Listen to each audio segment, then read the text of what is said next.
Vamos a dar comienzo a la última sesión de esta jornada de hoy, que es una mesa de comunicaciones que va a girar en torno a la gestión editorial y los planes de mejora. Seguiremos la dinámica de estos días. Vamos a ver primero las presentaciones que nos han preparado los autores de hoy y dejaremos el final para las preguntas.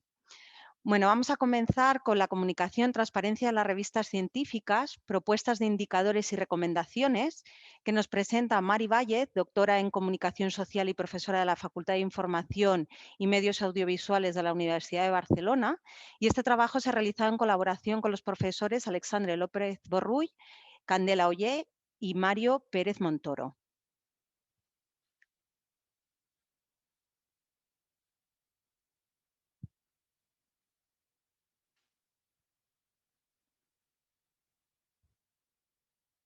Hola, primero de todo presentarme. Soy Mari Vallez de la Universidad de Barcelona y junto con mis compañeros Mario Pérez Montoro, también de la UB, y Àlex López Borull y Candela Ollé de la Universitat Oberta de Cataluña, venimos a presentaros un estudio que hemos realizado sobre la transparencia de las revistas científicas y una propuesta de indicadores para valorarlas. La transparencia cada vez es un valor más relevante en nuestra sociedad, en especial para las entidades financiadas con dinero público, y la mayoría de las revistas académicas cuentan con el respaldo de universidades. Por ello, la transparencia es importante. Además, la transparencia entendida como más allá de un criterio de calidad. Integrar la transparencia como un principio, como una filosofía, ya que tiene una serie de ventajas para todos perseguir esta transparencia, para los autores, los consejos editoriales, los revisores y obviamente para los lectores, tener el máximo de información a su alcance sobre una revista. En este contexto también están cambiando las reglas del juego de la producción académica. Existe la necesidad de publicar en acceso abierto la financiación y la investigación financiada con dinero público. Por lo tanto, los autores necesitan que sea fácil identificar información que les resulta básica para decidir dónde publicar, si han de realizar un pago, cuál es el tipo de licencia, cuál es el tiempo de respuesta, de aceptación o de rechazo de un artículo, por ejemplo. Entonces, los objetivos de nuestra propuesta es, por un lado, estudiar el grado de transparencia de las revistas académicas. Para ello se ha realizado una propuesta de análisis y también identificar elementos que las revistas puedan integrar para fomentar al máximo su transparencia. La metodología utilizada ha sido la selección de un corpus de revistas españolas y hemos seleccionado el ámbito, la categoría de comunicación y biblioteconomía y documentación de las revistas indexadas en Scopus. En total se han analizado 25 revistas después de eliminar las duplicadas en ambas categorías y para hacer la evaluación se han utilizado 20 indicadores agrupados en 6 parámetros que se han puntuado de forma binaria. Hemos sido 4 los evaluadores y cada revista ha sido evaluada por 2 de nosotros. Y la evaluación se ha realizado en abril del 2021. Estos son los 20 indicadores definidos que se agrupan en los 6 parámetros. Para la selección de los indicadores se ha tenido en cuenta los criterios de calidad que aplican el DOAG, el CECID, el Web of Science Scopus o el Plan S de la ciencia, que fomenta o persigue el máximo de transparencia. Solo 2 indicadores no están recogidos en ninguna de las fuentes analizadas, pero se ha considerado interesante incluirlos porque algunas revistas ya los están aplicando. Los indicadores se han agrupado para poder extraer conclusiones y ver qué aspectos ya están más implantados y cuáles tienen más recorrido. La información se ha obtenido de las webs de las revistas y se ha comprobado que muchas de ellas contienen mucha información, muchos enlaces, diferentes secciones y resulta complicado identificar esta información.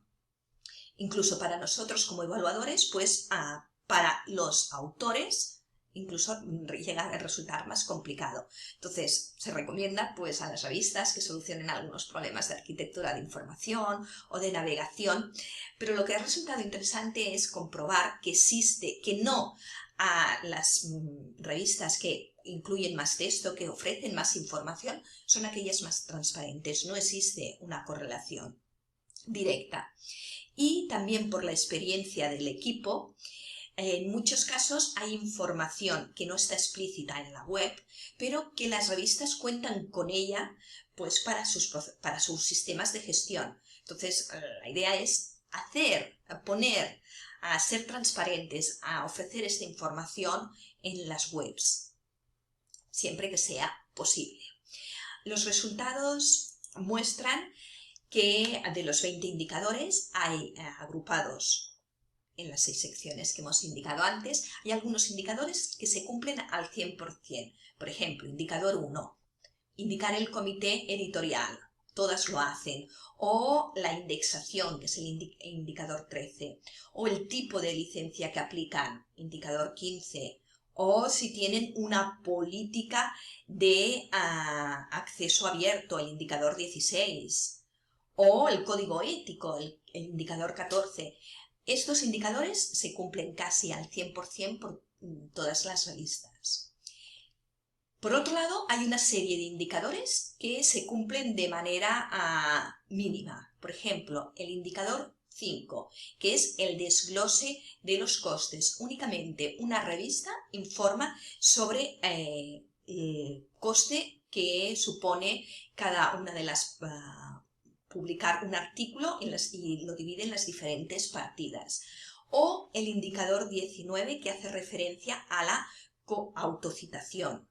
Esta información las revistas la tienen, por ejemplo, pero no la ofrecen en sus webs. O toda la información referente a los revisores, indicador 2. Pocas revistas la ofrecen, la hacen pública. Y algunas, incluso aunque la incluyan, no ofrecen información de la procedencia, de qué institución pertenece el revisor, por ejemplo. Y luego tenemos una serie de indicadores que están valorados, que se encuentran en una posición intermedia. Por ejemplo, algunas revistas ofrecen información sobre los APCs, si hay que pagar para publicar, pero no todas las revistas la ponen explícitamente. Algunas lo dan por supuesto. O sería el indicador 4, o el tema del plagio, el indicador 12. No todas lo indican explícitamente. O el indicador 7, el tiempo de respuesta en la aceptación o rechazo de un artículo. Entonces podemos comprobar que hay indicadores que están bastante asumidos por las revistas y otros que tienen bastante recorrido. En la siguiente gráfica podemos ver que algunos ámbitos ya están muy consolidados. Por ejemplo, la calidad del proceso editorial y la política editorial son los indicadores que cumplen, que la mayoría de las revistas utilizan. ¿Y por qué? Porque es un criterio de calidad que aplican el DOAJ o la FECIT o para estar indexados en Web of Science. Otros indicadores tienen un amplio recorrido para llegar a la transparencia. Por ejemplo, la eficiencia del proceso editorial, indicar el número o el porcentaje de artículos rechazados o el tiempo de respuesta de aceptación o rechazo para publicar el artículo. Son solo algunos ejemplos. En la siguiente gráfica podemos ver de las 25 revistas cuáles son las que están mejor posicionadas. En total son 14 revistas que obtienen una puntuación por encima o en la media. Y las mejor puntuadas son la revista de Comunicación Social y Comunicar. En el otro extremo tenemos las revistas que están por debajo de la media. En total son 11 revistas. Y las peor posicionadas, que están en los extremos, es Trípodos y Review of Communication Research, que de los 20 indicadores, nada más han alcanzado 5 de ellos. Y en el siguiente diagrama de caja de bigotes permite apreciar que la distribución de las revistas es simétrica. Existe una proporción similar de revistas entre los 4 cuartiles de las 25 revistas. Las revistas cumplen como mínimo con 5 indicadores y un máximo de 16 indicadores. Y la media y mediana de cumplimiento de los indicadores es muy similar y está en torno a los 11 indicadores. Y por último, una gráfica de correlación, si existe una entre la transparencia, el grado de transparencia de las revistas y la puntuación que obtienen en el estimago Journal Rank. La línea de tendencia muestra que existe una correlación positiva, aunque no muy acentuada, entre el grado de transparencia de la revista y la puntuación del estimago Journal Rank. Y ya para acabar, a modo de conclusiones, pues hemos recogido, se ha hecho una propuesta de parámetros e indicadores para evaluar la revista y creemos que la selección de los indicadores está validada por los resultados obtenidos, porque existe una dispersión. Por cuanto ni todos los indicadores salen con valores muy bajos ni con valores muy altos. Y en un contexto en que las revistas están en un proceso de mejora continua, consideramos que contar con unos elementos que les puedan resultar útiles para mejorar los servicios ofrecidos a las diferentes partes involucradas, autores, revisores y lectores, les puede resultar muy útil. Además, para aquellas revistas que están en la parte baja de este ranking y compiten entre ellas para pasar de un nivel a otro y por la obtención de artículos. Y ya también, para acabar, pues pensamos que podría ser interesante abrir un debate referente a los criterios de calidad, la transparencia y la ciencia abierta, cómo se vinculan todos ellos entre sí. Y nuestra apuesta es que la transparencia no ha de ser exclusivamente un criterio de calidad, sino que se ha de ir más allá, ha de ser una filosofía. Las revistas han de perseguir o han de intentar ser lo máximo transparentes posibles. Y para acabar, pues una serie de referencias por si alguien quiere consultar más información y profundizar en el tema. Es un tema internacional y ya hay documentación desde el 2018. Muchas gracias a todos.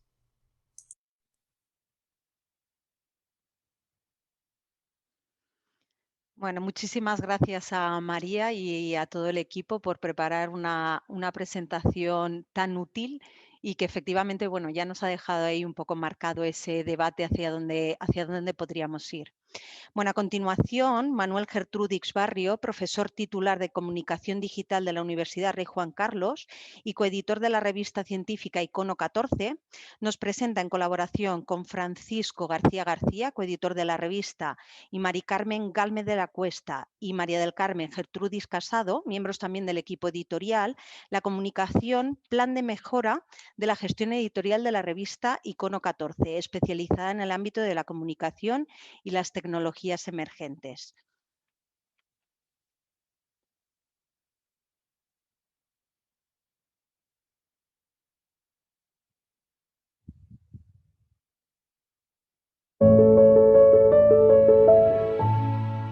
Bueno, un saludo a todos los asistentes a este CRES 2021, aunque sea en este formato virtual.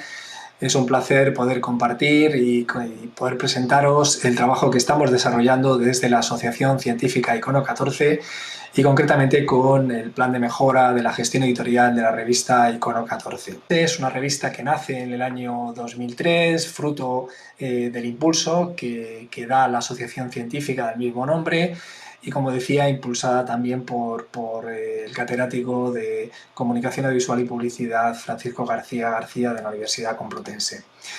El objetivo de esta comunicación tiene que ver con el plan de mejora que pusimos en marcha hace ya algo más de 2 años, y en el que hemos seguido un proceso de mejora del proceso editorial, introduciendo cambios que afectan a aspectos, pues como vamos a ir viendo, muy diversos. Por un lado, la incorporación de una mejora en el marcado de los artículos, dado que se han incorporado pues el estándar de XML Judge a través del uso de la herramienta Marcalip y tratando de aumentar la visibilidad de los artículos. Eso creemos que es realmente importante porque ha facilitado que podamos disponer, ¿no?, de diferentes versiones de los propios artículos, mejorando la visibilidad de esos contenidos, sino también facilitando, ¿no?, que bueno, pues los lectores tengan mayor capacidad de recuperación de esa información, tengan formas diferentes de acceder a los contenidos. Creemos que eso ha supuesto un esfuerzo importante desde el punto de vista de la gestión editorial, pero sin duda alguna pues también estamos comprobando ya 2 años después de haber puesto en marcha ese proceso cómo ha contribuido decisivamente a aumentar la visibilidad de los artículos. El segundo gran ámbito en el que hemos estado trabajando ha sido mejorar la acreditación de la actividad de los revisores. Creemos que esta es una tarea fundamental. En ese sentido, para aumentar esa acreditación de la actividad, hemos conectado, ¿no?, Open Journal System, que es el sistema OJS que utilizamos dentro de la revista como soporte editorial. Lo hemos conectado con Pullons por una parte y luego con Reviewer Credits, de manera que los revisores puedan vincular directamente sus revisiones y descargarse un certificado acreditativo cuando realizan estas revisiones. El tercer aspecto que consideramos también que es muy relevante tiene que ver con trabajar todo lo que es los aspectos vinculados a las métricas y a las estadísticas de los artículos. Hemos hecho un esfuerzo importante para incorporar nuevas herramientas dentro del sistema que garanticen o que visibilicen mejor y en ese sentido enriquecer cada uno de los artículos con indicadores, ¿no?, que muestren pues las estadísticas de citas, de uso, las capturas que se realizan, las menciones o cómo aparece en los medios sociales. El quinto aspecto que me gustaría reseñar tiene que ver con trabajar en el registro de entidades financiadoras, con la integración del sistema de cross-red de Funding Data y la introducción en las instrucciones para autores de la obligación de indicar la fuente de financiación cuando la investigación cuente con fondos, ¿no?, siguiendo el modelo del Funding Data. Hemos trabajado también aquí en los últimos tiempos, ¿no?, para establecer políticas que claramente establezcan en función de la política de Crossmark el compromiso de llevar a cabo el mantenimiento del contenido que se publica, no solamente registrando las modificaciones o actualizaciones que pudieran producirse, ¿no?, en ese contenido a lo largo del tiempo, bien sea de forma inmediata, y adaptando las buenas prácticas de publicación científica y bibliográfica, ¿no?, de copia para la corrección y retracción de artículos. Consideramos que eso también es un elemento esencial de garantía de calidad de la publicación, de compromiso con una edición de calidad y comprometida pues, con los más altos estándares éticos. Otro ámbito que también para nosotros es importante es la política de archivo y la política de autoarchivo, en dos sentidos, ¿no? Por un lado, mejorando las prácticas de preservación, extendiendo esta en repositorios y servicios externos, como es el caso de Redalic, y luego también facilitando, promoviendo, estimulando que nuestros autores publiquen de forma abierta los textos que se publican en la revista, pues en sus repositorios institucionales o en repositorios de carácter general, como por ejemplo pueda ser el repositorio internacional europeo Zenodo. Por otro lado, hemos trabajado también en estos 2 últimos años en una estrategia, ¿no?, de eliminación de los costes de publicación. Es verdad que esto brevemente pues es un aspecto que, bueno, pues si luego tenemos oportunidad en el debate que se genera después de ver esta presentación, puede ser interesante, ¿no?, sobre en qué medida, ¿no?, podemos sostener, ¿no?, los procesos editoriales dado la situación económica, ¿no?, que en general tienen estas iniciativas editoriales sin aplicar costes de publicación, los famosos APCs. Pero es verdad que en este momento la revista, desde el primer número de 2020, pues ha establecido un nuevo modelo de publicación sin costes asociados, incorporando, eso sí, el requerimiento de traducción al inglés de los originales aprobados para su publicación en español o en portugués, con el objeto de mejorar e incrementar la visibilidad de las publicaciones. El noveno aspecto que quería comentar tiene que ver de mejora de ese proceso editorial con la actualización del tipo de licencia de Creative Commons. Se ha cambiado a Creative Commons el modelo de licencia por atribución para seguir las recomendaciones del Plan S, que como saben pues impulsa la coalición S y la iniciativa América, y bueno, pues hemos establecido ese modelo de licenciamiento para alinearnos con estas iniciativas internacionales. Otro de los ámbitos está con la disponibilidad de datos de investigación. Atendiendo al nivel de cumplimiento que la revista declara en sus políticas de directrices top, hemos estado trabajando en poner en marcha un proceso de política de disponibilidad de datos de investigación, como decía, siguiendo esas directrices para la transparencia y la promoción de la apertura, ¿no? Las famosas directrices top adoptadas por el cielo, en el que los autores deben considerar, ¿no?, estos requerimientos en relación con la relación, la referencia, el acceso a los datos, también a los códigos y materiales utilizados en la investigación en cuanto a citas, a la transparencia de los datos, de los propios métodos analíticos o de los materiales de investigación, del diseño e incluso del análisis. El plan de mejora incluye algunos otros aspectos que están pendientes de actualización, también por la propia plataforma, y estamos trabajando en este momento en una nueva actualización para poder incluir algunos elementos como por ejemplo el reference linking para automatizar el proceso de búsquedas de referencias que no incluyan el DOI, o la participación, por ejemplo, en iniciativas como el Cited By, con el fin de optimizar el seguimiento de las referencias de entrada y salida de las referencias marcadas en los metadatos. Como resumen y para cerrar y ceñirme al tiempo del que disponemos en esta presentación, bueno, pues insistir que este plan de mejora, ¿no?, ha supuesto un importante esfuerzo organizativo y técnico para el equipo editorial de la revista, sin duda, ya que requiere un conocimiento cada vez más experto, una profesionalización creciente del proceso editorial, tanto por parte del equipo como del soporte técnico de la misma, en la gestión de las herramientas y soluciones de soporte también, ¿no? Como decía antes, la eliminación de los costes de publicación, de los APCs, pues supone un reto para la propia asociación, ¿no? Que es la editora de la revista, ya que implica buscar nuevas fórmulas de financiación que permitan hacer este proyecto editorial sostenible a medio y largo plazo, y esa reflexión es en la que estamos ahora, ¿no?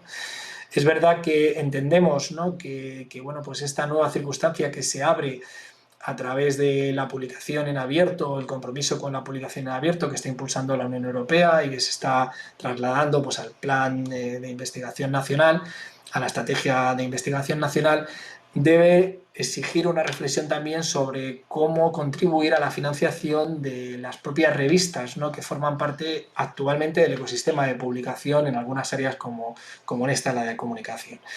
Y que inevitablemente, bueno, pues un proceso cada vez más profesionalizado de la publicación editorial requiere cierta financiación, sin la cual es muy difícil porque al final es una cuestión de tiempo y de recursos también materiales que hay que poner al servicio de la publicación, y esa reflexión nos gustaría ponerla encima de la mesa, compartirla y dejarla para el debate. Dar pasos para incrementar esa calidad del proceso editorial en el que estamos plenamente comprometidos también supone colaborar estrechamente con otras revistas, con otros compañeros y compañeras que editan revistas en el área de comunicación, en el área de ciencias sociales, y por supuesto pues establecer todos los lazos y todas las posibilidades de colaboración en ese sentido.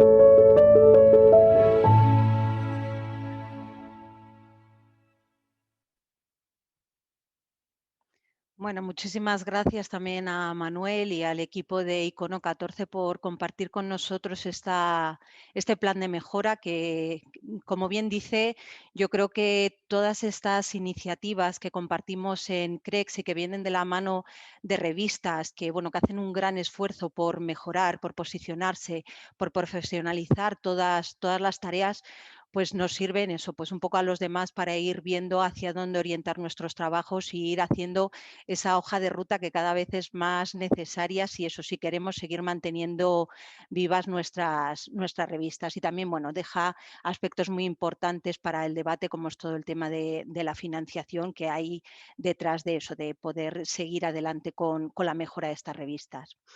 Bueno, a continuación tenemos la comunicación, la importancia de revalorizar las recensiones bibliográficas en las revistas académicas de ciencias sociales.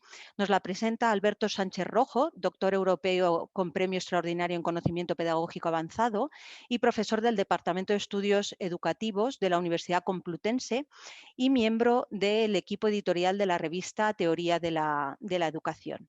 Adelante con su presentación.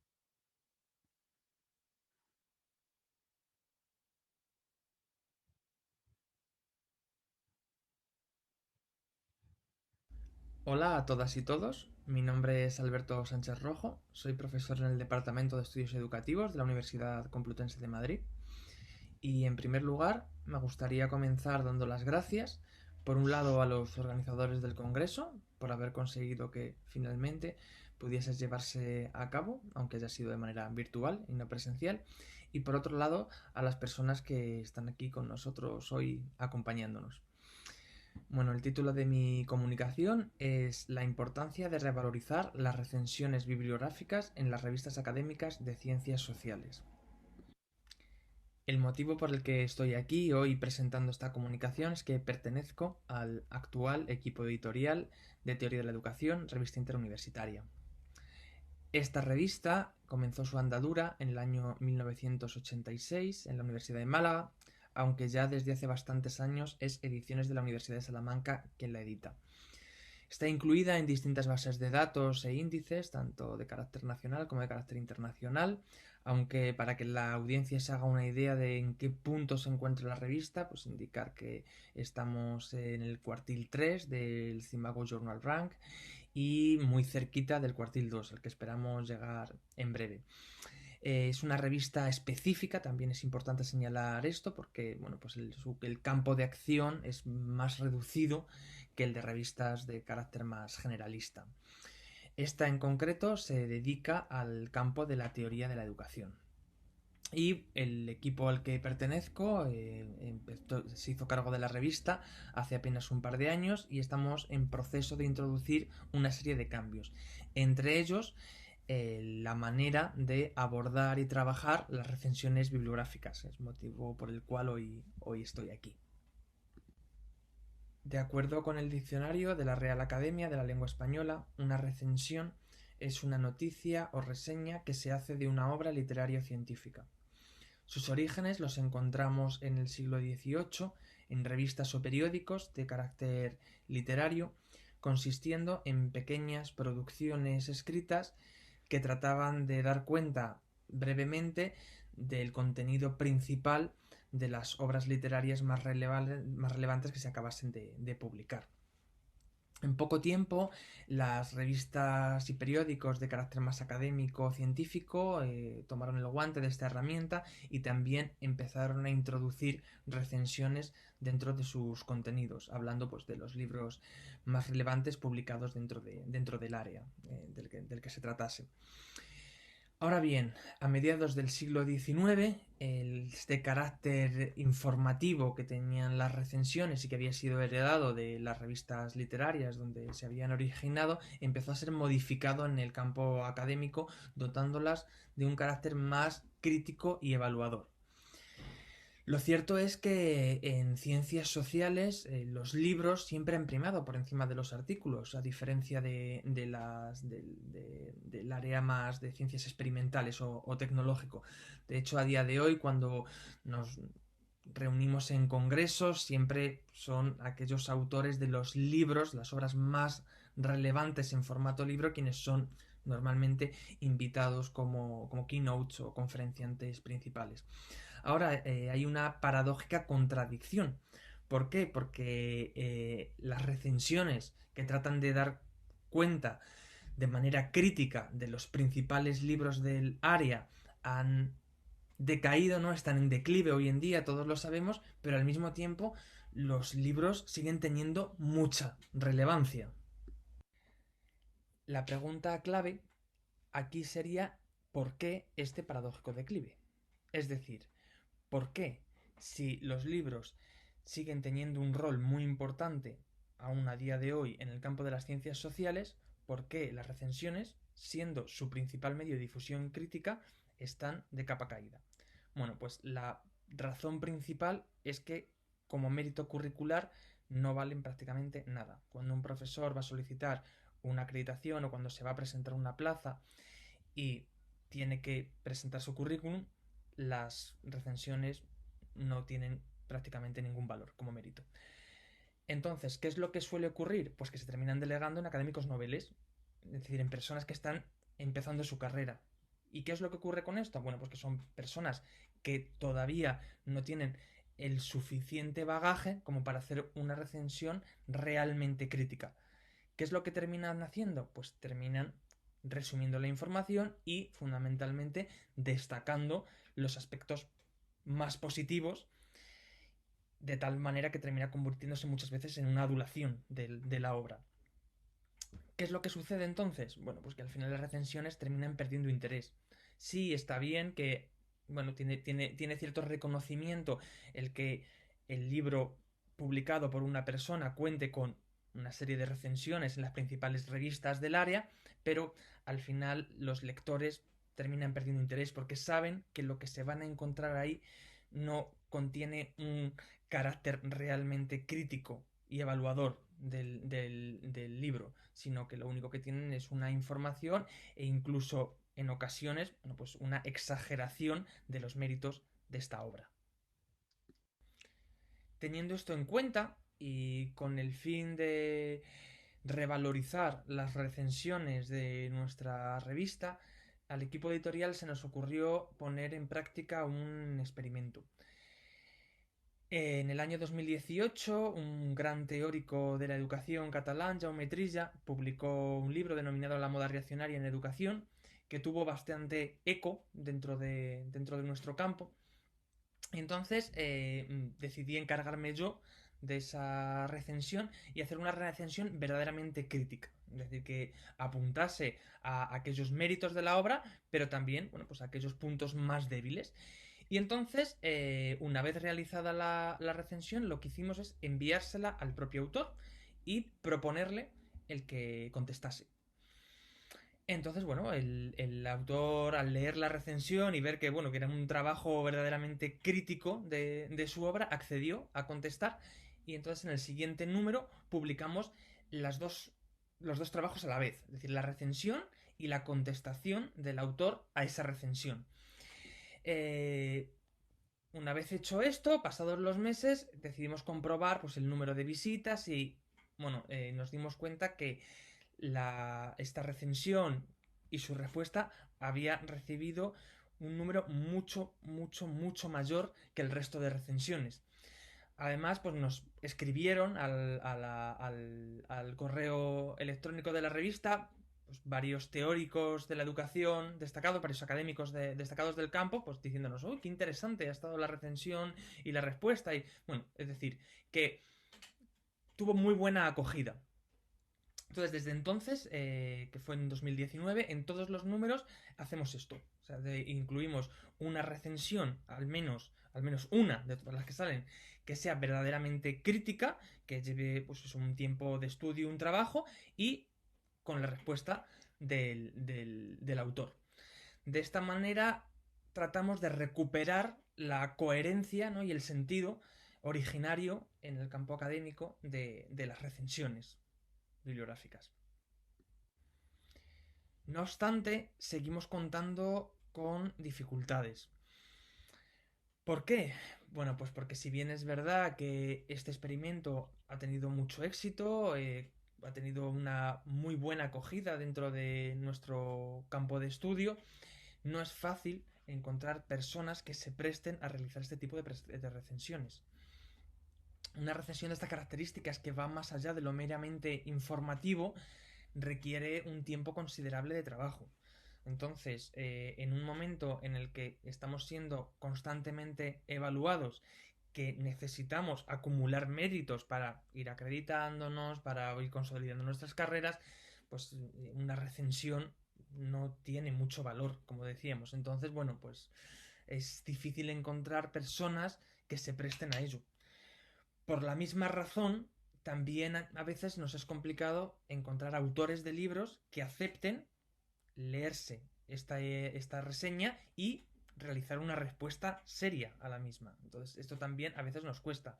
Es verdad que desde 2019 hemos conseguido que en todos los números salga una recensión de estas características con su respuesta correspondiente, pero también es verdad que no siempre hemos conseguido la recensión del libro que en principio queríamos sacar. Porque bueno, pues hemos tenido resistencias o bien por parte de personas que quisieran hacer la recensión o bien por parte de autores que fuesen a contestar a esta. Luego también, por otro lado, ¿qué es lo que ocurre? Que estas recensiones son críticas, y a lo mismo que sus respuestas, bueno, se ve que hay un trabajo detrás, pero es verdad que no hay el mismo control que los artículos. Es decir, estos trabajos no están revisados por pares. Entonces, es verdad que hay discusión bueno, una discusión con cierto contenido y cierta profundidad, pero no hay un control de calidad. Entonces nosotros estábamos empezando a plantearnos quizá la posibilidad de realizar evaluaciones por pares de las recensiones, lo cual es bastante arriesgado. Ahora bien, a pesar del riesgo, consideramos que esta podría ser una medida para revalorizar aún más las recensiones e incluso para poder en algún momento plantear a los organismos académicos evaluadores la posibilidad de distinguir entre unos tipos de recensiones y otros. Lo que es cierto es que nosotros consideramos que la recensión es muy importante en el campo de las ciencias sociales y que tal y como está ahora mismo extendida no encaja con el modelo de construcción y difusión del conocimiento en nuestra área. Entonces necesitamos de alguna manera que recuperen el papel que antaño tenían y para ello, bueno, pues se nos ha ocurrido esta estrategia de potenciar la discusión en torno a libros concretos dentro de la revista. Pensamos seguir en esa línea y plantear nuevos experimentos al respecto. Y esto sería todo. Muchas gracias por vuestra atención. Muchísimas gracias también a Alberto por esta reflexión, pues eso, un poco con esa contradicción que nos encontramos muchas veces entre lo que interesa y lo que luego se valora o se evalúa en los procesos de evaluación a los que nos sometemos. Bueno, vamos a dar paso a la última de las comunicaciones. Tienen por título Promoción de las revistas académicas en la Universidad de León, campaña de marketing multimedia CAMedia. La presenta Leticia Barrio Nuevo, responsable de la Biblioteca de Filosofía y Letras de la Universidad de León, y lo hace en colaboración con María del Mar García Casado y María Teresa Burón, miembros del Comité Asesor de Revistas, y Aurelio García Primo y Luis Ignacio Martínez Casado, técnicos del Centro Tecnológico Multimedia de la Universidad de León.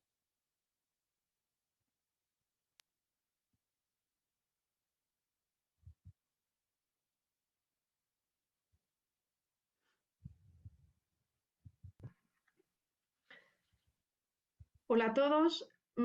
Primero dar las gracias a los organizadores de estas jornadas, de esta conferencia internacional sobre revistas de ciencias sociales y humanidades. Y bueno, pues por dejarnos estar un año más en otra edición de sus CREX y presentando pues nuestros proyectos, nuestras iniciativas que están en la línea de apoyar a editores y revistas publicadas por la Universidad de León. En este caso queremos presentar una propuesta, y digo propuesta porque aún no se ha llevado a cabo, ni aún se la hemos planteado a los editores de las revistas, pero que tiene que ver con el marketing y la promoción de sus publicaciones. Es una iniciativa que no la hemos puesto en marcha porque queremos que sea una propuesta que vaya de la mano con el proyecto de migración de la plataforma de revistas de OJS2 a OJS3, que en estos momentos está experimentando la plataforma.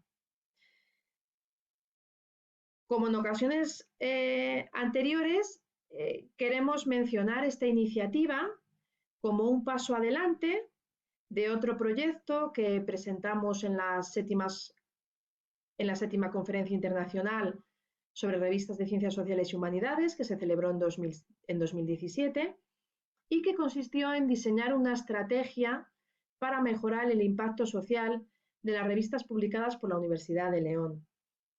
Esta iniciativa sugería diseñar un plan donde se proponía a los editores crear perfiles en los medios sociales para aumentar la visibilidad y la difusión de publicaciones a coste cero. El resultado fue exitoso a medias, ya que solamente algún editor eligió promocionarse en redes sociales académicas, por lo que se crearon perfiles en Google Scholar y en la academia. Como vemos en la diapositiva, la revista de estudios humanísticos, Filología y la revista Cuestiones de Género crearon perfiles en Google Scholar y la revista de artes marciales asiáticas y Pecunia lo crearon en academia. El comité asesor sigue creyendo que es una gran oportunidad brindar a los editores la opción de promocionarse y aumentar su visibilidad para atraer a más autores y lectores. Por lo que en 2020 se propone desarrollar una estrategia e impulsar la difusión de las revistas y proponer una campaña de marketing multimedia que hemos denominado K-Media. Esta campaña cuenta con dos grandes aliados, con dos grandes alianzas que tenemos dentro de la Universidad de León, concretamente para su desarrollo y puesta en marcha. Estos dos agentes involucrados y beneficiosos para desarrollar esta estrategia son el Centro Tecnológico Multimedia, que es un servicio que depende de la biblioteca universitaria y que es quien se encarga de dar apoyo a profesores, investigadores en temas de recursos multimedia, en temas de Moodle, etc. Y otra de las alianzas que vemos en este proyecto es el plató de grabación que la Universidad de León ha implementado en sus instalaciones, en las instalaciones de la propia universidad, para apoyar la docencia online. Son diferentes los productos que proponemos realizar con los editores, concretamente para aumentar la visibilidad, como hemos comentado antes, de sus publicaciones, de sus artículos, de sus autores, de sus editores, etc. El formato vídeo y microvídeo van a ser los protagonistas en esta estrategia, pero creemos que debemos ofrecer a los editores diferentes formatos, diferentes modelos de vídeos o de microvídeos. Por lo tanto, creemos que podemos ofrecerles la opción de crear bien presentaciones de las revistas a través de vídeos, o de los editores, o de los comités científicos. También creemos que es interesante ofrecerles la opción de crear vídeos o microvídeos de guías para mostrar el funcionamiento de la plataforma o de los diferentes procesos sobre los que los autores tienen que actuar, sobre las normas para presentar o para publicar en la revista correspondiente, etc. Creemos que también es interesante el que puedan realizar entrevistas entre los propios autores o entre los propios editores, contando sus experiencias, contando su investigación. Además, creemos que también es interesante ofrecer la opción de crear vídeos monográficos sobre los temas que se plantean en los artículos, en cada uno de los números de las revistas. Y bueno, estas son solamente unas ideas y siempre estaremos abiertos a que los propios editores nos ofrezcan otras opciones u otras necesidades para, crear y para desarrollar contenidos de cara al marketing y la difusión de sus publicaciones. No queremos dejar de mencionar los recursos tecnológicos que puede proporcionar el plató de grabación para la creación de diferentes tipos de contenidos. Así, por ejemplo, se pueden crear recursos básicos, por ejemplo, con personas en primer plano, con un croma detrás, y dándole importancia a la persona que está hablando o a la presentación que está haciendo. También podemos, este propio plató nos permite también realizar vídeos con personas hablando y imágenes saliendo detrás, que tengan que ver con, apareciendo detrás, que tengan que ver con lo que se está contando. O también nos ofrecen la opción de realizar entrevistas entre dos o más personas, o incluso nos permite la opción de crear programas, tipos de programas de televisión en un plató virtual. Las opciones son numerosas y creemos que hay que aprovecharlas, y es esto lo que queremos ofrecer a nuestros editores, que muchas veces no se les ocurre crear estos contenidos, no se les ocurre pensar que hay estos recursos tecnológicos en su universidad. Una vez que se tengan creados los contenidos que se quieran realizar, la idea es alojarlos en el portal de vídeos de la Universidad de León, así como nos gustaría también alojarlos en el repositorio Bulería, en el repositorio institucional, que tiene una colección destinada a materiales multimedia, y también dar difusión de estos contenidos a través de los medios sociales, de las redes sociales, de las propias revistas, si lo tuvieran, o de la propia biblioteca o de la propia universidad. Esta es nuestra experiencia, esta es nuestra propuesta. Como hemos dicho al principio, de momento es propuesta. Creemos que va a ser bien acogida por los editores de nuestras revistas. Y una vez más, el Comité Asesor de Publicaciones de la Universidad de León apuesta por las sinergias, apuesta por la colaboración o colaboraciones institucionales para crear servicios atractivos, para crear productos novedosos y de calidad, y donde la biblioteca se sitúa como un eje de nuevos modelos docentes y de aprendizaje. No me queda más que decir a todo el mundo que gracias por la atención puesta en nuestra iniciativa, y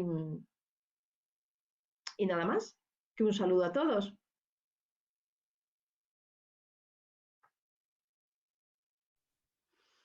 Bueno, muchísimas gracias a Leticia por su presentación.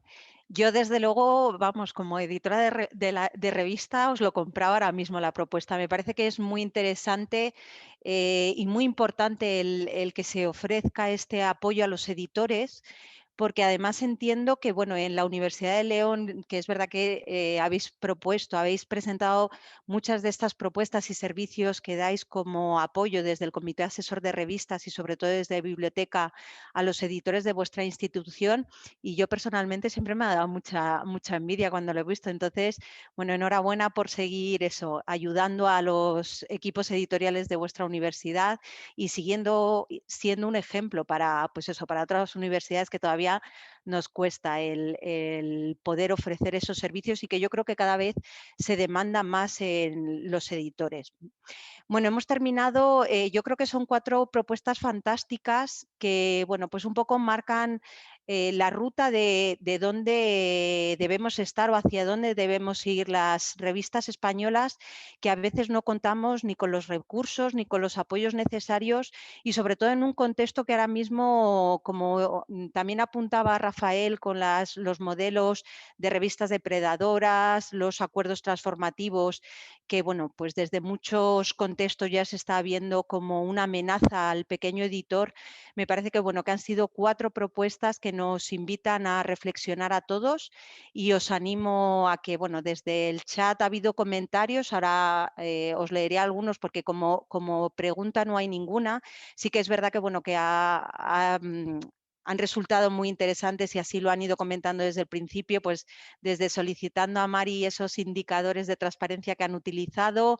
Luego, bueno, el tema de las recensiones, cómo pues es difícil encontrarles espacio ahora en las revistas. Entonces, bueno, yo creo que tenemos varios temas que nos han dejado los participantes de esta mesa de comunicaciones sobre la mesa, y os invito a que, bueno, como tenemos tiempo, porque han sido muy apretados, muy justos y obedientes con el cumplimiento de los plazos y la duración de los vídeos, que nos animemos, bueno, a participar y aprovechar que los tenemos a todos conectados para, bueno, para intercambiar con ellos algunas opiniones, si tenéis preguntas, lo que creáis oportuno.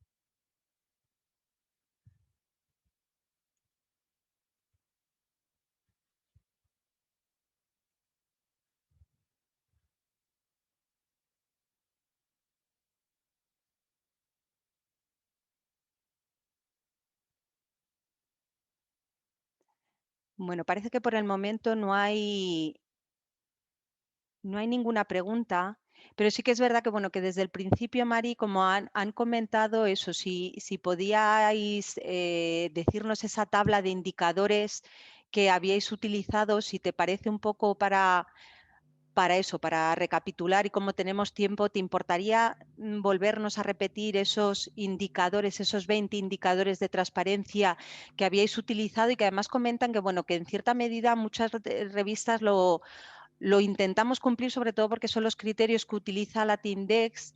Entonces, bueno, si no te importa volvernos a mencionar esos 20 indicadores. Sí, comparto con vosotros ahora mismo la presentación.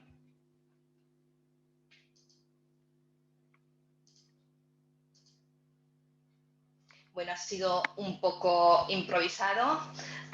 Aquí tenéis los indicadores, la versión definitiva que nos habían quedado y la descripción que habíamos hecho para el momento de evaluarlos. Algunos son habituales y todos ya los cumplimos, la mayoría todos los se cumplen o tienen una bastante lógica. Por ejemplo, pues nos sorprendió el tema de los revisores. No todas las revistas muestran los revisores, aunque esta información la tienen disponible, seguro. Y incluso nos encontramos algunas que lo mostraban los revisores, pero no indicaban cuál era su afiliación ni a qué institución procedían. Entonces pensamos que es información interesante, pues que se pusiera disponible. Otra que nos resultó curiosa era pues todo el tema del plagio. Estamos seguros, y muchos de mis compañeros trabajan y forman parte de comités editoriales de diferentes revistas, que el tema de plagio es un tema que todas las revistas tienen en cuenta, pero pocas de ellas hacían explícitamente una mención a este elemento. Entonces la idea era probar una serie de indicadores que, como hemos mostrado antes, no salían de la nada, sino que hemos recogido y estaban presentes, pues como ha salido también en Latindex, en el sello de la CSIC, etcétera, recopilarlos todos bajo la idea de la transparencia y ver qué pasaba. Y acabaremos publicando, haciendo alguna cosa más extensa, pero si alguien quiere pues tener más detalles o algo, he recibido algunos correos, podéis contactar conmigo, mi correo, y os lo puedo enviar mientras que no se haga todo público, donde publiquemos la presentación. No sé si alguien tiene más alguna duda o alguna cosa concreta que quiera que aclaremos. Y si no, queréis que miremos algún indicador más. Los que vimos que eran más raros, pues, por ejemplo, el tema de las tasas de los artículos. Hay que pagar APCs. No todas las revistas los indicaban. Muchas se intuye que no, que son de open access y que no hace falta. Pero a veces, como está todo tan cambiante, pues es información que a lo mejor con una línea quitas de dudas al autor en el momento de decidir dónde publicar, si tiene presupuesto o no. Son estos pequeños detalles, tampoco era nada novedoso, sino todo agruparlo bajo el entorno de la transparencia. Muy interesante, Mari. La verdad es que es cierto que son criterios que normalmente los editores cumplimos, pero el problema es lo que comentas, que no los hacemos explícitos. Nosotros, por ejemplo, eso, yo como editora de la revista Ognos, muchas veces son elementos que hemos puesto en nuestra página web cuando nos lo han indicado, cuando desde FECIT hemos pasado un proceso de evaluación y nos han dicho, oye, tienes que hacer esto explícito. Pues el tema eso, a lo mejor el tema de las APCs, nosotros no cobramos, pero nos indicaban que es importante decir que no cobras. Porque el que no haya información no significa, o sea, la omisión de información, el autor no lo sabe. Entonces es cierto que es importante que, bueno, que esos criterios los tengamos en cuenta y no porque nos los repitan. Hay muchas veces que es eso, que hay criterios que sabemos que deberían estar en nuestras páginas web y hay muchas veces que, bueno, que por dejadez, porque no llegas, porque al final estás, pues lo que hablábamos un poco de los problemas de profesionalización, de recursos humanos que tienen las revistas, al final no los haces explícitos. Entonces, es verdad que son básicos, que los repite FECIT, los repite Latindex, pero no por eso, como bien os habéis mostrado, no dejan de echarse de menos en algunas páginas web. Entonces, yo creo que, bueno, que es muy importante el que lo volvamos a recordar y lo tengamos explícito todos. Bueno, solo una cuestión, un poco referencia al debate que también ofrecía un poco abrir. No solo cuestión de calidad, la transparencia no debe ser un criterio exclusivamente de calidad de las revistas, sino que ha de ser, lo planteábamos también como una filosofía, una actitud, intentar hacer lo máximo transparentes posibles. Hombre, con aquella información que sea sensible, se entiende que no, pero la mayoría de la información no es sensible en sí para la revista. Entonces, abogar por esta actitud. Muy bien, Mere. Muy bien. Tenemos una pregunta con respecto al proyecto K-Media. Nos pregunta Ismael, con respecto al proyecto K-Media, asumo que los vídeos de entrevistas, resúmenes y similares serán incrustados en la misma plataforma OJS. ¿Han pensado en alguna manera de medir el alcance y o consulta de dichos recursos? Sandra se lo estaba comentando por el chat, pero lo comento ahora así en alto. Sí. Que le estaba diciendo a Ismael que en principio, como habíamos dicho en la presentación, nuestra idea era alojarlos en el portal de Videosule y en el repositorio por un lado. Efectivamente, la integración en OJS sería buena idea. No hemos pensado en cómo hacerlo, si a través de enlaces o a través de, bueno, pues algo que nos permita la nueva versión de OJS, no lo hemos pensado, la verdad. Y en cuanto al alcance, pues tampoco. Como hemos dicho al principio, es una propuesta. De momento está ahí, ¿no? Está en contarlo primero a los editores y bueno, y esa parte pues no la hemos pensado, pero vamos, que súper interesante el integrarlo en OJS, pues también, efectivamente. Comentan, Ángel, que hay un plugin de pago para eso. Entiendo que se refiere a lo de poder incrustar los vídeos. Ángel. Sí, efectivamente, sí, hay por ahí una empresa, no recuerdo ahora mismo el nombre, se podría buscar, que comercializa un plugin que sirve justo para hacer eso, para incrustar los vídeos. En este caso estaríamos hablando de vídeos, ¿no?, correspondientes a los artículos, como parte de, digamos, la propia página de resumen del artículo. Genial. Nosotros lo que estamos haciendo, paso el enlace por aquí por el chat, tenemos una revista que se ha lanzado a hacer algo parecido, lo que pasa es, bueno, con ciertas limitaciones. Entonces lo que está haciendo es incrustarlo como galeradas, ¿vale? Son vídeos en YouTube. Entonces lo que hace es incrustar una URL como galeradas del artículo, un vídeo abstract, y luego, bueno, alguien preguntaba por el chat, bueno, claro, la cosa de tenerla en YouTube incluso te puede servir ya para medir un poco también el uso, ¿no? que se puede hacer. Muy bien. Mire, por aquí dicen también Beatriz, me callo. Sí, Beatriz. Por aquí Beatriz está respondiendo una cosa muy interesante. Sí, efectivamente. Por aquí Beatriz también contesta que sí, que en OJS se puede incrustar sin problema y que ellos lo han hecho desde la revista Reset. O sea que, al final es evidente que eso, que estas cosas que compartimos, al final nos enseñamos los unos a los otros. Sí, sí. Por aquí plantean una duda que tiene que ver con el tema de los revisores. Giorgio nos plantea, Mari, nosotros no sabemos si podemos poner los nombres de los revisores sin autorización. Las universidades a las que pertenecen no es problema añadirlo. Claro, realmente no sé si esta información del tipo de como revisor, supongo que normalmente es pública, muchas revistas lo hacen. Sí que podría dar el caso que algún revisor no quisiera o no sé, eso también sería ver un poco las políticas. En este aspecto tampoco puedo responder concretamente a la pregunta porque creo que depende también, no sé si del acuerdo o lo que se llegue a decir, porque muchas veces las publicas en Publons si has sido revisor de un artículo.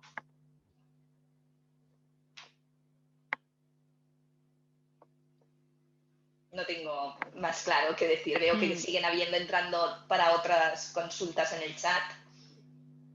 Sí, Cecilia nos comenta que igual, que incrustaron el vídeo de una entrevista sin pago que dirigía a YouTube.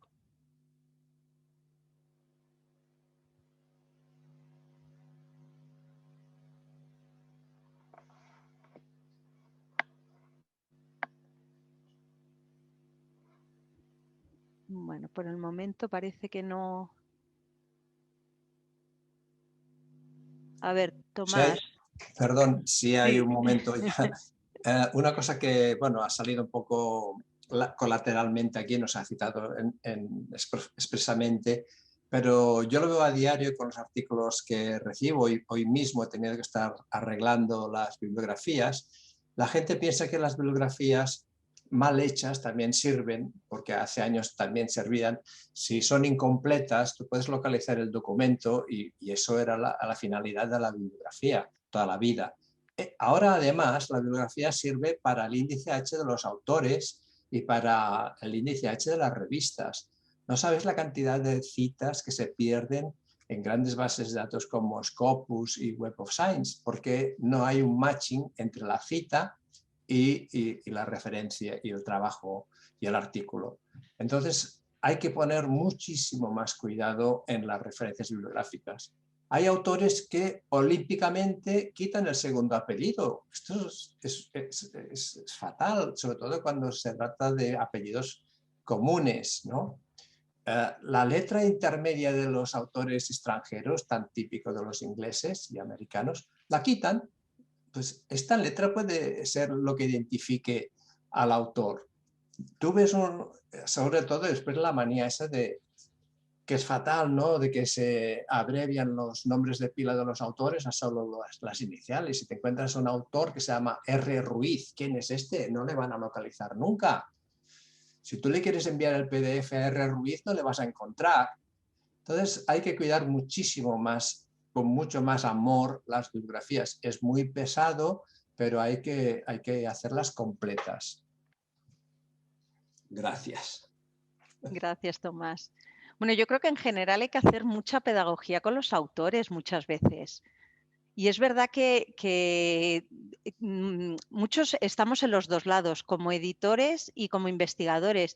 Y muchas veces hasta que no estás detrás de una revista no te das cuenta de lo importante que son esos elementos. Entonces, bueno, yo creo que bueno, aparte de que muchas veces nosotros necesitamos esa formación para para ver hacia dónde tienen que ir las revistas, pero yo veo que eso, que cada vez es más necesario hacer pedagogía con los investigadores, porque cosas que a veces entendemos como muy básicas, muchos investigadores noveles llama la atención que no lo tienen en cuenta. Y aquí más o menos, bueno, estamos perfiles muy variados, pero muchos somos de documentación, entonces todas estas cosas nos suenan, pero hay investigadores de otras áreas, pues eso, de educación, de literatura, por ejemplo, que es los que recibimos en nuestra revista, que efectivamente no le dan importancia a cosas que realmente son básicas para luego poder localizar los artículos.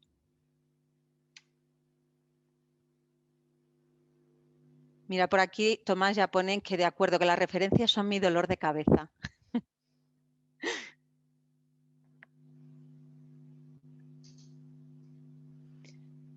Bueno, pues si no hay ninguna pregunta más para los ponentes, los participantes de esta Sandra, mesa. si me Manuel, permites, sí, ¿qué por tal? Bueno, supuesto. un placer poder contactar así. Bueno, coincido plenamente con lo que decía Tomás, creo que, y lo que señalabas tú, creo que además es un aspecto esencial. Es verdad que bueno, pues los sistemas de desambiguación de nombre nos han ayudado mucho y los códigos de identificación, pero es cierto suscribo plenamente que es una problemática que enfrentamos normalmente los editores de manera continua, ¿no? Es decir, sobre todo, no solamente ya la bibliografía, sino la adecuación, digamos, a los formatos de las propias revistas, un poco a las normas, y creo que en la medida que los originales que llegan a la revista se ajustan, ¿no? Pues al final al modelo, ¿no? que plantea la revista desde un punto de vista editorial, contribuye mucho a facilitar la tarea. Es verdad que una de las cosas que ya apuntaba en mi presentación, un poco de la experiencia que hemos seguido en la revista Icono 14, veo que no ha generado debate, pero como sí que cuando escuchaba antes a Rafael Repiso se mencionaba, pues me gustaría dejarlo de nuevo encima de la mesa, ¿no? Y es la cuestión de la financiación, ¿no? Un poco porque, bueno, nosotros desde la Asociación Científica Icono 14 hemos pasado por todas las fases, ¿no? De alguna manera, ¿no? Sobre todo cuando son iniciativas que no dependen no son iniciativas institucionales que pueden tener, digamos, un soporte, un apoyo, pues cuando sucede con las universidades o cuando sucede con otras entidades que, digamos, tienen unas plataformas de revistas que dan un soporte a ello.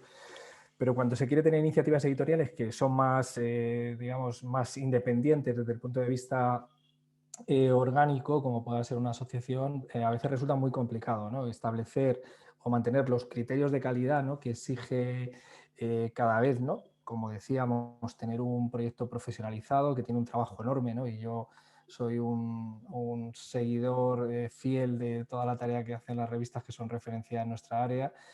Pero claro, ahí está la gran problemática, ¿no? Es decir, ¿cómo puedes mantener esos estándares de calidad y no solamente mantenerlos, sino ampliarlos, ¿no? Yo ya le decía a Mari que me pasase qué cosas todavía no cumplíamos, ¿no? para ponernos a trabajar en ellas, porque creo que es muy necesario, ¿no? Y que todas estas evaluaciones y metaevaluaciones que se hacen, ¿no? nos ayudan a mejorar mucho. Pero sí es cierto que hay una tensión constante, ¿no? En cómo poner, digamos, al servicio del proceso editorial la mayor de las calidades con un sistema que al final bueno, se financia con un voluntariado científico, ¿no? Y ahí me parece, e introduzco aquí un elemento, si quieres todavía más para ese debate, en qué medida creo que dentro de la reflexión global y colectiva que se está haciendo sobre cómo se financia la ciencia, ¿no? Y en un ámbito en el que además lo abierto se abre paso, cobra mayor relevancia de la que todavía ha tenido hasta ahora, ¿qué papel, ¿no? creo que deben jugar los modelos de financiación al final en muchas áreas, ¿no? En las que la mayor parte, si no queremos que ese mundo complicado, ¿no? Que señalaba antes Rafael y que creo que es tan preocupante, ¿no? El de las revistas depredadoras, pero también esas super o mega esos super mega publicadores, no, digamos, acaben comiéndose, ¿no? el marco de publicación de calidad. ¿En qué medida podemos hacer soportable exigiendo pues, que entidades, yo siempre que nos dan el sello de la FECIM me alegra mucho, pero digo, bueno, si me pusiesen más indicadores, me exigiesen más, pero garantizasen una línea de financiación de estos proyectos editoriales, es decir, que garantizasen, no digo que vivamos de esto, no es la idea porque nos dedicamos a otras cosas, pero sí unos mínimos para que podamos seguir aplicando las mejoras que necesitan las revistas.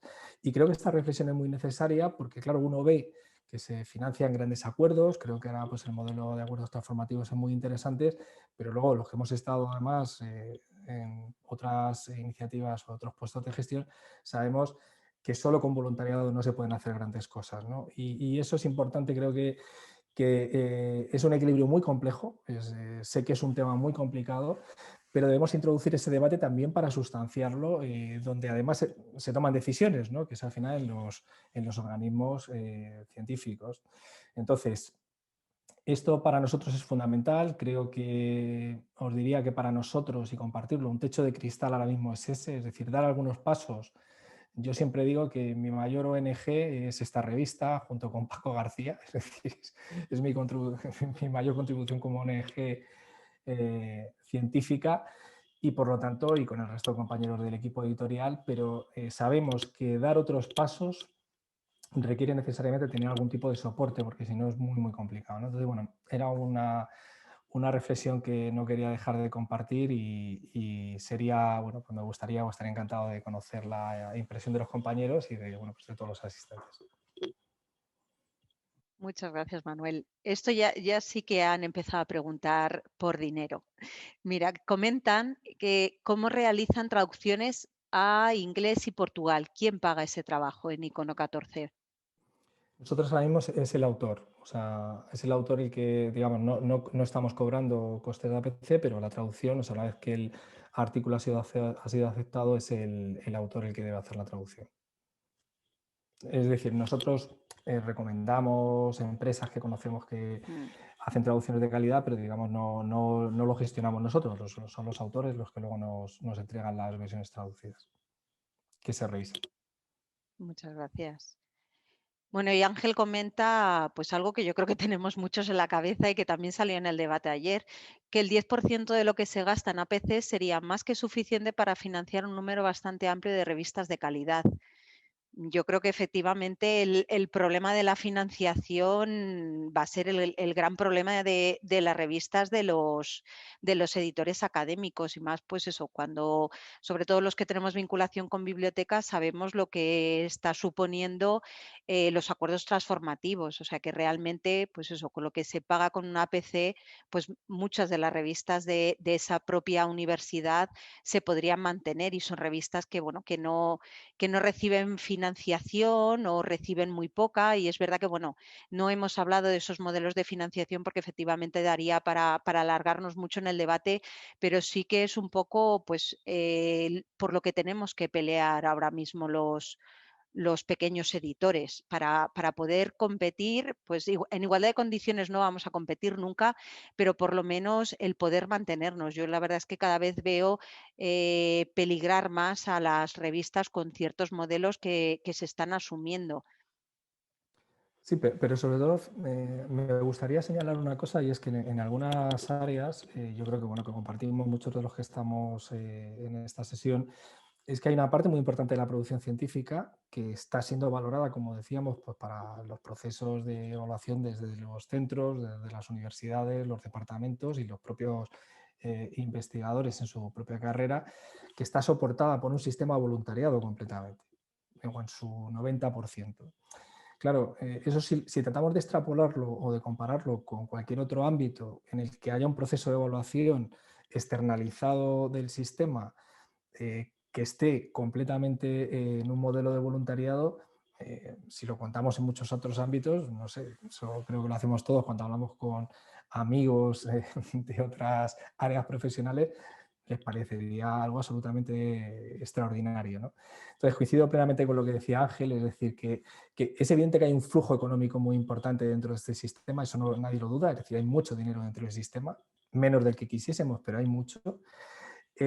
Si queremos mantener criterios de calidad, esos criterios de calidad, como bien apuntabais, pues pasa por, es decir, a veces es que no tienes, no digo no para comprar un plugin, pero para tener un técnico que sepa cómo hacer eso. O si queremos el proyecto precioso que han presentado a la Universidad de León, de producción audiovisual, de cómo hacer, nosotros hemos estado haciendo ahí desde hace años también propuestas, pero son costosas, es decir, a veces pues, no poder meter en un OJS contenido audiovisual muy pesado porque no tiene una bomba de streaming para que ello corra razonablemente y te penaliza al final la experiencia del usuario en recuperar la información. Es decir, no es algo trivial, ¿no? Entonces, creo que estamos en un momento en el que es bueno que todas las iniciativas editoriales contribuyamos a una reflexión que escale. Es decir, que yo creo que está muy bien este foro y creo que es un foro extraordinario, que siempre lo agradeceré porque yo he aprendido muchísimo año tras año en él, pero creo que estamos en un momento en el que tenemos que poner encima de la mesa de los grandes gestores científicos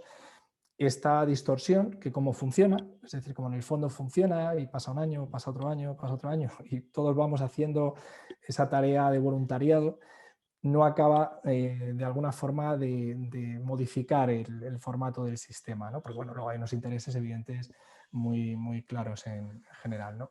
Entonces, es algo que sí que desde luego, por lo menos es una reflexión que desde la Asociación Científica Icono 14 hacemos, que sabemos que compartimos con muchos otros con muchas otras compañeras y compañeros de otras publicaciones y revistas.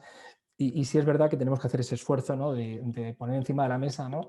Esa necesidad, porque esa necesidad va en favor de realmente tener un sistema editorial fuerte, de calidad y que podamos mejorar, ¿no? Insisto, y no se trata de convertirnos en una cosa distinta a lo que somos, sino que esos esfuerzos editoriales sean sostenibles y que realmente no supongan una carga para que corten la capacidad de los autores que tienen buenas cosas que contar que no puedan publicar. Muchísimas gracias, Manuel.